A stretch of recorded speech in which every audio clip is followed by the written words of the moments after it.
اللعین الرجیم بسم اللہ الرحمن الرحیم الحمد للہ رب العالمین الصلاة والسلام علی اشرف الانبیاء والمرسلین خاتم النبیین سیدنا و مولانا ابی القاسم محمد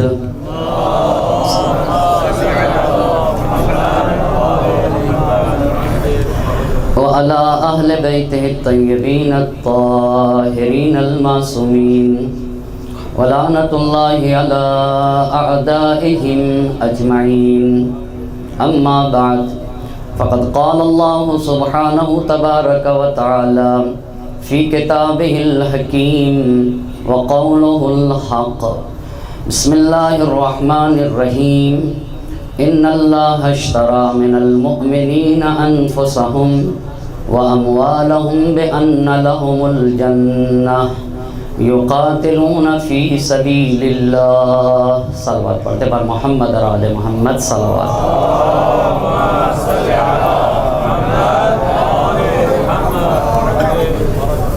عشر مجالس کی تیسری گفتگو ہے اور عنوان سخن ہے کربلا گام بگام۔ اس عنوان پر گفتگو کرنے کے لیے قرآن کریم کی جس آیے کریمہ کو سرنامہ سخن قرار دیا ہے اس میں اللہ مصلحین کے صفات کو بیان کر رہا ہے اور ایک عظیم تجارت کا تذکرہ کر رہا ہے۔ اللہ خریدنے والا ہے اور صاحب ایمان بیچنے والے ہیں۔ ان اللہ اشترى من المؤمنین انفسهم واموالهم، اللہ نے صاحب ایمان سے ان کے نفس کو اور ان کے مال کو خرید رکھا ہے۔ بأن لهم الجنہ، کہا کہ ہم ان سے ان کے نفس کو مال کو خریدتے ہیں جنت کے مقابل میں، ہم انہیں جنت دیں گے۔ یقاتلون فی سبیل اللہ، مگر یہ لوگ کون لوگ ہیں جن سے معاملہ کیا جا رہا ہے؟ وہ لوگ ہیں جو فی سبیل اللہ جہاد کرتے ہیں۔ یہ فی سبیل اللہ کی قید بڑی اہمیت کی حاصل ہے۔ یقاتلون فی سبیل اللہ فیقتلون ویقتلون، نتیجہ یہ ہوگا کہ قتل کریں گے اور قتل کیے جائیں گے۔ وعدن علیہ حقا فی التوراۃ والانجیل والقرآن، یہ قرآن کا، یہ اللہ کا وعدہ ہے جس کو اللہ نے توریت میں انجیل میں قرآن میں کیا ہے۔ ومن اوفی بعہدہ من اللہ، مگر اللہ سے بھی زیادہ کوئی وعدے کی وفا کرنے والا ہے۔ فاستبشروا ببیعکم الذی بایعتم بہ، اے صاحب ایمان اگر تم نے اللہ سے ایسا معاملہ کیا ہے تو تمہیں یہ معاملہ مبارک ہو، تم نے اپنی جانیں دی ہیں اور اس پہ معاملہ کیا ہے تو تمہیں یہ معاملہ مبارک ہو جائے۔ التائبون العابدون الحامدون، التائبون العابدون الحامدون السائحون الراکعون الساجدون الآمرون بالمعروف والناہون عن المنکر والحافظون لحدود اللہ وبشر المؤمنین۔ کہا کہ جو سماج اور معاشرے میں اصلاح کی فکر رکھتا ہے، جو مصلح ہوتا ہے، وہ تائب ہوگا، عابد ہوگا، حامد ہوگا، سائح ہوگا، راکع و ساجد ہوگا اور حافظ حدود الہی ہوگا، دین الہی کی حفاظت کرنے والا ہوگا۔ بغیر کسی تمہیدی گفتگو کے صرف اتنا مقدمہ عرض کرنا چاہوں گا کہ حسین مدینے سے روانہ ہوئے تو قرآن کریم کی آیت پڑھی، مکہ مکرمہ میں داخل ہوئے تو قرآن کریم کی آیت کی تلاوت کی، مکہ مکرمہ میں شیب ابی طالب میں، شیب علی مرتضیٰ میں، شیب عبد المطلب میں قیام پذیر ہوئے۔ قیام پذیر کے درمیان اہل مکہ آنے لگے، اہل مکہ جوک تر جوک، گروہ در گروہ آنے لگے تو عمرو بن سعید بن آس جو مکے کا گورنر تھا، اس نے یزید کو خط لکھ دیا کہ حسین کے ہاتھوں پہ لوگ حسین کے پاس آ کے بیٹھ رہے ہیں، حسین کی باتوں کو سنا جا رہا ہے۔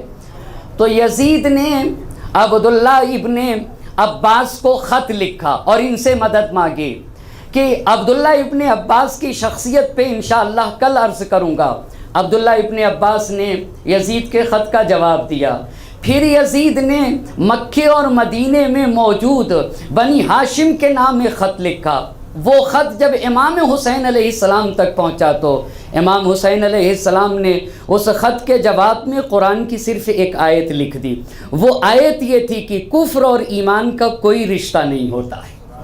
لی عملی ولکم عملکم، میرے لیے عمل ہے، تمہارا تمہارے لیے، یعنی یزید ہماری اور تمہاری کوئی رشتہ داری نہیں ہے، ہماری اور تمہاری کوئی رشتہ داری نہیں ہے۔ اتنی باتیں عرض کرنے کے بعد اور جو کل کی گزشتہ باتیں تھیں اسی سے آگے کی گفتگو، کل عرض کیا تھا کہ بصرے کے 6 قبیلوں کے سردار کو خط لکھا گیا تھا۔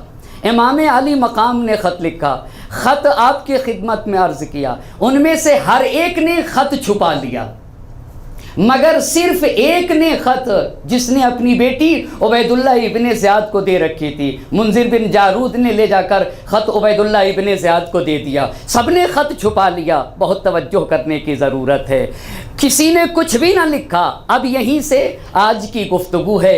ایک صلوات پڑھتے بر محمد اور آل محمد صلوات۔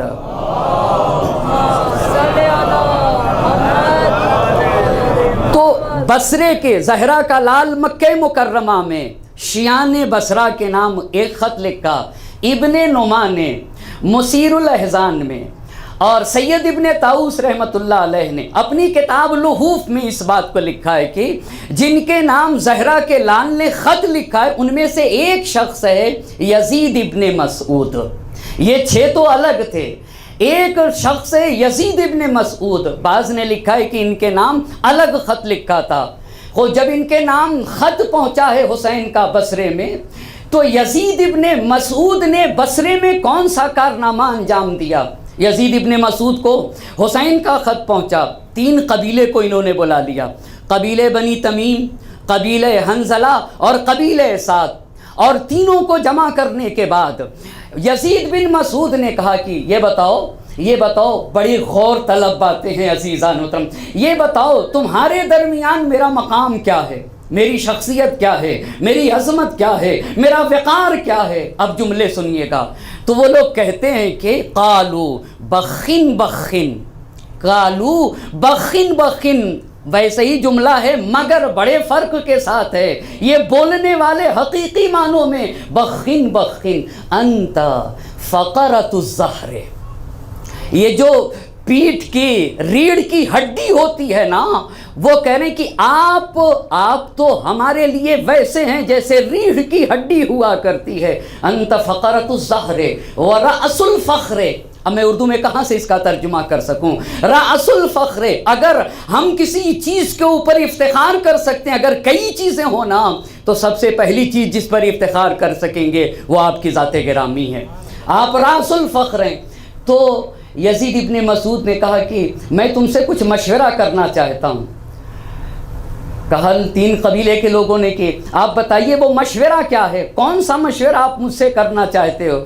تو ان 3 لوگوں نے کہا کہ جو بھی رائے صحیح ہوگی آپ کریے تو ہم آپ کے خیر خواہ ہیں، جو صحیح رائے ہوگی وہ آپ کو پیش کریں گے۔ تو یزید ابن مسعود کہتے ہیں کہ امیر شام مر گیا ہے، بہت توجہ کرنے کی ضرورت ہے، اور اس کا مرنا کسی طرح کی کوئی اہمیت نہیں رکھتا ہے، بہت توجہ کریے گا، مر گیا ہے، اس کا مرنا میرے لیے ذرہ برابر اہمیت نہیں رکھتا ہے، مگر اس کی بڑی ساری جنایتیں ہیں، بڑی بربریت ہے، بڑا اس نے ظلم و ستم ڈھایا ہے، اللہ اللہ۔ اور کہا سب سے بڑی تو جنایت یہ ہے کہ اس نے لوگوں سے اپنے بیٹے یزید کی جانشینی کے لیے بیعت لے رکھی ہے، یہ سب سے بڑی جنایت ہے، اور وہ بھی کیسا؟ لیکن توجہ کریے گا، یزید ابن مسعود کہتے ہیں کہ مگر وہ اپنے مقصود تک نہ پہنچ سکے گا، وہ سمجھ رہا ہے کہ یزید کو اپنا جانشین بنا کر اس نے خلافت کے ستون کو مستحکم و مضبوط کر رکھا ہے، خدا کی قسم ہرگز اپنے مقصود تک نہ پہنچے گا، اور امیر شام ذلیل و رسوا ہو کے رہے گا۔ یہاں تک تو یزید ابن مسعود کی بات ہے۔ آج ہی میں نے تاریخ یعقوبی اٹھا کر دیکھا، تاریخ یعقوبی آپ عربی کا بھی متن دیکھ کر آیا، اور فارسی میں بھی ابراہیم آیتی رحمۃ اللہ علیہ نے بڑا پیارا ترجمہ کیا۔ اگر کسی کو ترجمہ چاہیے تاریخ یعقوبی کا تو وہ ابراہیم آیتی کا ترجمہ لے۔ انہوں کیا کہہ رہے ہیں؟ یزید ابن مسعود کہہ رہے ہیں کہ امیر شام خار ہو کے رہے گا۔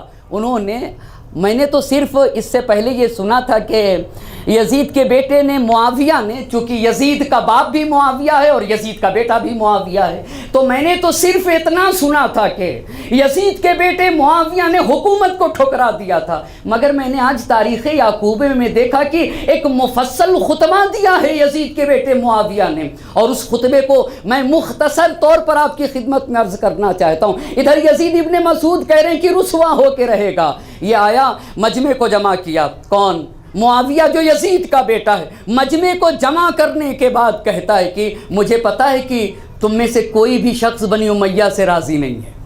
بہت توجہ کی ضرورت ہے، کہا تم میں سے کوئی ایک فرد بھی بنی امیہ سے راضی نہیں ہے، مجھے بالکل پتا ہے۔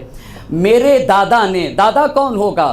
امیر شام، میرے دادا نے سب سے برا کام یہ کیا، یہ مجمع عام میں آ کر کہہ رہا ہے، میرے دادا نے سب سے برا کام یہ کیا کہ جو انسان خلافت کا سب سے زیادہ حقدار تھا، یعنی علی مرتضیٰ، جو رسول اللہ کے قرابت میں سب سے زیادہ حقدار تھے، وہ کہتا ہے اسلام میں جو سب سے زیادہ شائستہ فرد، پھر معاویہ نے کہا مسلمانوں کے رہبر علی مرتضیٰ ہیں، مسلمانوں کے رہبر، اور حسن و حسین کے بابا علی مرتضیٰ ہیں، ان کے حق کو میرے دادا نے غصب کیا ہے، اور اس گناہ کے ساتھ میرا دادا دنیا سے گیا ہے، اور وہاں میرا دادا خود جواب دے گا۔ یہ پہلی بات، اور کہا صرف اتنی بات میرے دادا نے نہیں کہی، دوسرا جو بڑا کام، بڑا برا کام کیا ہے وہ یہ کیا کہ اپنی جگہ کے اوپر میرے باپ یزید کو بیٹھا گیا۔ یزید کون؟ کہا جس میں ذرہ برابر خیر کی امید نہیں ہے۔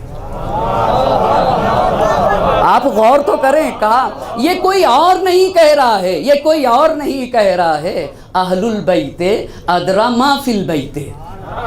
بھئی گھر ہی کا آدمی گھر کی بات کو بہتر بتائے گا نا، یہ تو گھر کا آدمی بتا رہا ہے، یہ تو گھر کا آدمی بتا رہا ہے، اہل البیت ادری ما فی البیت۔ کہا ذرہ برابر، اب سنیے گا، کہا وہ تو ہوائے نفس کے مرکب پہ سوار تھا، گناہ کو خیر سمجھتا تھا، اور کہتا ہے کہ مجھے خوب پتا ہے بہت برا مرا ہے۔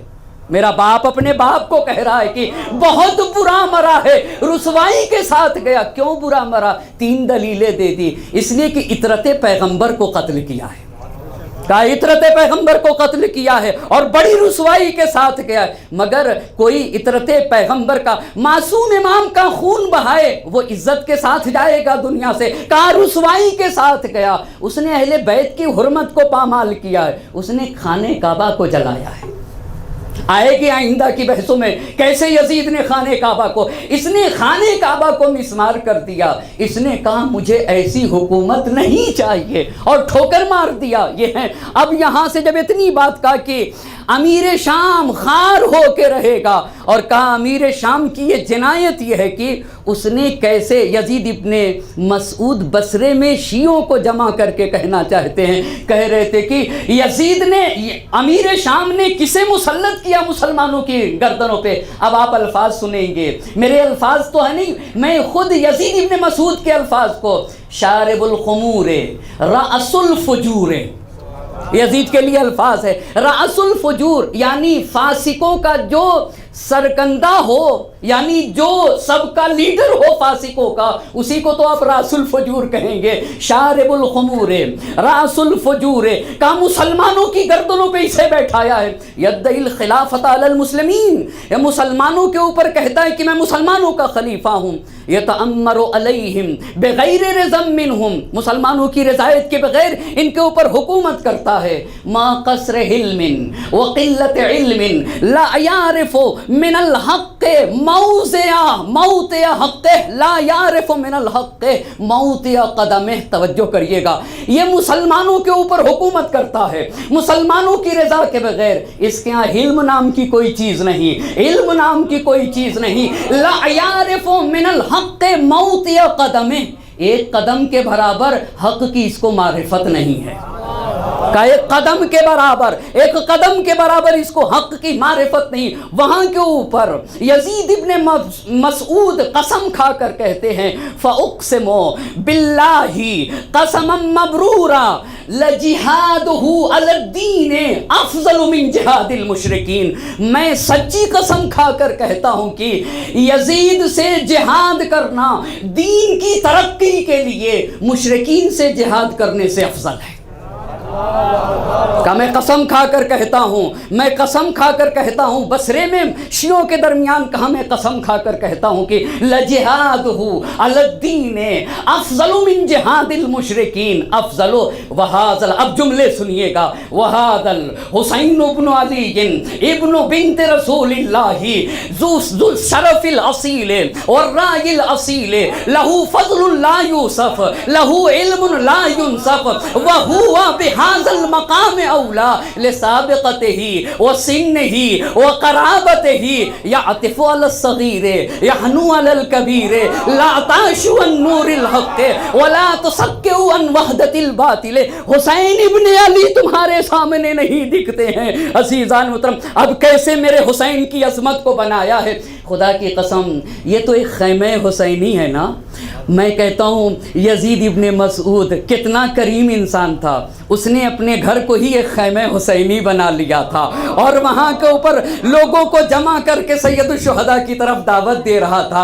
یقیناً ہمیں بھی تو اپنی مجلس کو ایسے ہی تو سمجھنا چاہیے. یہ سید الشہداء کا ایک خیمہ ہے. اس میں کوئی حبیب ہوگا، کوئی زہیر ہوگا، کوئی وہیب ہوگا، کوئی جان ہوگا اور کوئی غلام ترکی ہونا چاہیے. اور یقیناً ایسا ہی ہے. عادل اچھا دو باتیں کہی ہیں. کہا ابن علی و ابن بنت رسول اللہ. یہ حسین علی مرتضیٰ کے بیٹے، فاطمہ دو عالم کے بیٹے ہیں. ذو الشرف الاصیل، خاندانی شرافت کے مالک ہیں. والرأی الاصیل، ان کی رائے میں ان کے ہاں تدبیر پائی جاتی ہے. لہو فضل لا یوصف، فضیلتوں کے اس کمال پر پہنچے ہوئے ہیں جسے بیان نہیں کیا جا سکتا. علم لا ينصف، ایسے علم کا مالک ہے جو کبھی ختم ہونے والا نہیں ہے. ہوا اولا بہذا المقام. اگر کوئی حقدار ہے حکومت کا نا تو حسین ابن علی حقدار ہیں. کیوں حقدار ہیں؟ لسابقتہ. دیکھا یزید کتنا گندا انسان تھا مگر حسین کے بہتر سابقے کو تو نگاہ کرو، حسین کی زندگی کو تو نگاہ کرو. یہی تو میرے امام نے ولید کے دربار میں کہا تھا یزید رجل فاسق معلن بالفضل فسق شارب الخمر مثلی لا یباع مثلا. مجھ جیسا صاحب کردار اس جیسے بد کردار کی بیعت نہیں کر سکتا. بنا فتح اللہ و بنا ختم انا معدن الرسالہ مختلف الملائکہ. بنا فتح اللہ و بنا ختم، ہمارا گھر وہ گھر ہے جہاں فرشتہ نازل ہوتا ہے، جہاں ملائکہ کا آنا جانا ہوتا ہے. قال سابقتہ ہی. اگر میں صرف حسین کا سابقہ کروں تو میرا وقت ابھی ختم ہو جائے گا، مگر میں جوش کے اشعار سے بتانا چاہوں گا حسین کسے کہتے ہیں. لسابقتہ ہی وسنہ ہی وقرابتہ ہی. پھر جملے سنیے گا. یعطف علی الصغیر، اپنے سے جتنے نیچے ہیں نا سب کے ساتھ حسین مہربان ہیں. یحنو علی الکبیر، یحنو علی الکبیر یعطف علی الصغیر. یہ کس کے ہاں؟ یہ یزید کے ہاں یا حسین کی آنکھیں کھولتے کیوں نہیں؟ یہ کس کے یہاں صفات پائی جاتی ہے؟ یحنو علی الکبیر، بزرگوں کے ساتھ حسین احسان کرتے ہیں. اب جب اتنی بات آ گئی ہے نا تو میں جوش کے ان اشعار کو یہاں ضرور کوٹ کرنا چاہوں گا، تلخ کاموں کو، تاکہ میں اپنے حسین کا سابقہ بتا سکوں. تلخ کاموں کو پلاتا ہے جو آب شیریں، بخشتا ہے کسی مضطر کو جو کیف تمکی. عمر بھر خدمت انسان سے جو تھکتا ہی نہیں، اس کی سرکار میں خود عرش جھکاتا ہے جبھی. اپنے زانوں پہ جو دکھیوں کو سلا لیتا ہے اس کو اللہ کلیجے سے لگا لیتا ہے.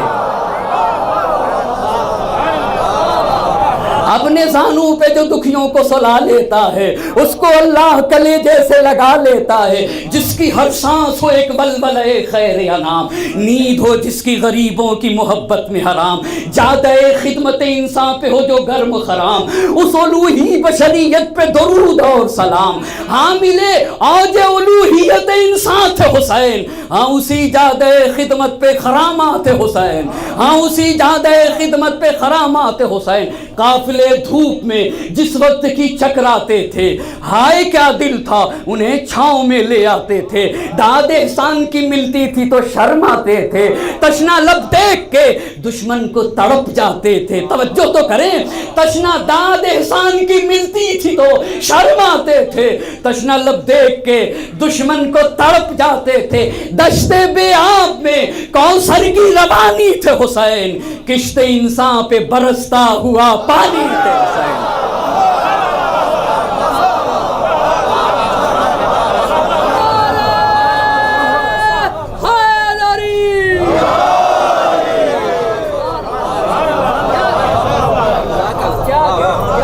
جس کی ہر سانس ہو، جس کی ہر سانس ہو ایک ولولہ خیر انام، نیند ہو جس کی غریبوں کی محبت، یہ حسین ہے. نیند ہو جس کی غریبوں کی محبت میں حرام. جادہ خدمت انسان کی بات کہی جا رہی ہے، نہ مسلمان کی بات ہے، نہ شیعہ کی بات ہے، نہ کسی قوم کی بات ہے، نہ کسی مسلک کی بات ہے. جادہ خدمت انسان پہ ہے جو گرم خرام، اس الوہی بشریت پہ درود اور سلام. حامل اوج الوہیت انسان تھے حسین، ہاں اسی جادہ خدمت پہ خرامات تھے حسین. قافلے دھوپ میں جس وقت کی چکراتے تھے، ہائے کیا دل تھا انہیں چھاؤں میں لے آتے تھے. داد احسان کی ملتی تھی تو شرماتے تھے، تشنا لب دیکھ کے دشمن کو تڑپ جاتے تھے. کشتے دشتے بے آب میں کوثر کی روانی تھے حسین، کشت انسان پہ برستا ہوا پانی تھے حسین. ایک صلوات پڑھیں بر محمد اور آل محمد.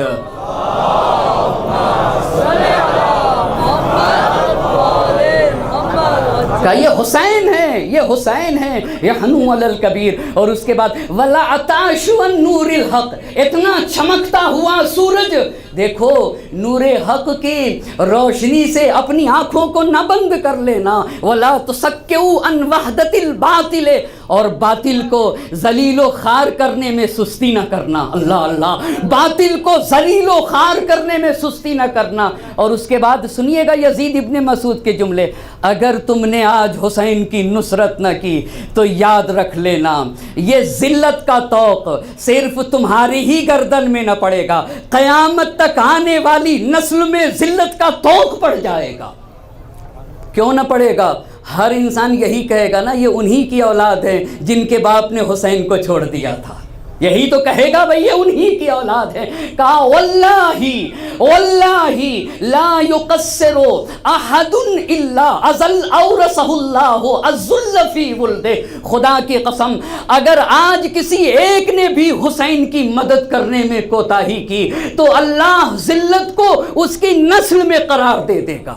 والقلت فی عشیرتہ، اور خاندان کم پڑ جائے گا. جب اتنی بات کہی تو کتنے قبیلے بیٹھے ہوئے تھے. اما حسین کا تذکرہ ایسا ہی تو ہونا چاہیے. کیوں؟ شہید مرتضیٰ مطہری رحمۃ اللہ علیہ کہتے ہیں حسین کا ذکر کرنے کے لیے پہلے حسین کو پہچاننا ہوگا. حسین ایک حماسی شخصیت کا نام ہے. جس سے غیرت کی بو آ جائے اسے حسین کہتے ہیں، جس سے کرامت و طہارت و پاکیزگی کی بو آتی ہے نا اسے حسین کہا جاتا ہے. ایسے حسین کی عزا بھی ایسی ہی ہونا چاہیے جس سے کرامت نفس کی بو آئے، جس سے طہارت نفس کی بو آ جائے، جس سے پاکیزگی کی بو آئے. تو فوراً ایک قبیلہ اٹھا، اور اٹھنے کے بعد کہتا ہے کہ کھڑا ہو کر کہتا ہے نحنو نبلو کنانتک، ہم آپ کے کمان کی تیر ہیں، ہم آپ کے کمان کی تیر ہیں. توجہ کرنے کی ضرورت ہے، کتنے پیارے جملے ہیں.